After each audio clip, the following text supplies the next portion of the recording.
একঘেয়ে মাছ মাংস খেতে আর ইচ্ছা না করলে আমার মতো এই সোয়াবিনটা করে দেখতে পারেন। এই জন্য আগে থেকে বেশ গরম জল করে সোয়াবিনগুলো ফুটিয়ে জল চিপে রেখে দিয়েছি, আর শিলপাটায় আদা রসুন বেটে নিয়েছি।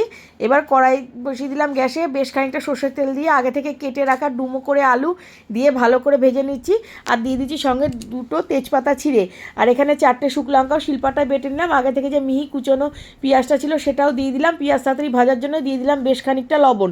আর এবার দিয়ে দিচ্ছি, পেঁয়াজগুলো আধ ভাজা হয়ে গেছে যেহেতু, টমেটোও দিয়ে দিলাম। টমেটো দিয়ে ভালোভাবে নাড়ানাড়ি করলাম, নাড়িয়ে দেখলাম টমেটোটা নরম হয়ে এসছে। এমনি আগে থেকে বেটে রাখা আদা রসুন শুকনো লঙ্কা বাটা, আর দিলাম জিরে ধনে 1 চামচ করে গুঁড়ো, আর দিচ্ছি হলুদ বড় চামচের 1 চামচ হলুদ দিলাম, আর দিয়ে দিলাম সামান্য চিনি। চিনি দিয়ে ভালোভাবে নেড়ে নিলাম।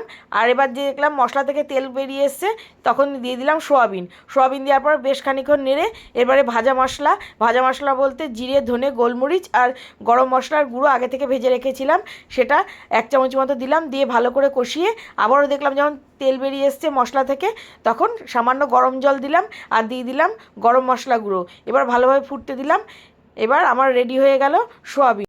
গরম গরম সোয়াবিন নামিয়ে গরমের দুপুরে মা মেয়ে মিলে 1 থালা ভাত, গরম গরম সোয়াবিন, গন্ধরাজ লেবু টিপে খেয়ে নিলাম। ও খেয়ে যেন আত্মাটায় একটা তৃপ্তি এসে গেল।